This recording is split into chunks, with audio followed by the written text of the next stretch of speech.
कोल्हापूर जिल्ह्यात आज दिवसभर पावसाची संतधारा सुरू राहिली। अनेक ठिकाणी हलक्या ते मध्यम स्वरूपाचा पाऊस झाला, तर काही भागात जोरदार सरींनी हजेरी लावली। पावसामुळे वातावरणात गारवा निर्माण झाला असून नदी, नाले आणि धरणांच्या पाणी पातळीतही वाढ होण्यास सुरुवात झाली आहे।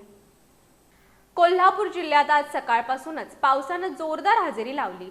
शहरासह अनेक तालुक्यांमध्ये दिवसभर अधूनमधून पावसाच्या सरी कोसळत राहिल्या। काही भागात मुसळधार पाऊस झाल्यानं रस्त्यावर पाणी साचल्याचं चित्र पाहायला मिळालं। सततच्या पावसामुळे वातावरणात गारवा निर्माण झाला असून नागरिकांना उकाड्यापासून दिलासा मिळालाय। दुसरीकडे शेतकऱ्यांमध्येही समाधानाचं वातावरण असून खरीप हंगामातील पिकांना या पावसाचा फायदा होणार असल्याची अपेक्षा व्यक्त केली जाते।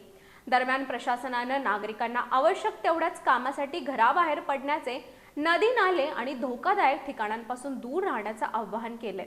पुढील काही दिवसही जिल्ह्यात पावसाचा जोर कायम राहण्याची शक्यता हवामान विभागानं वर्तवली आहे।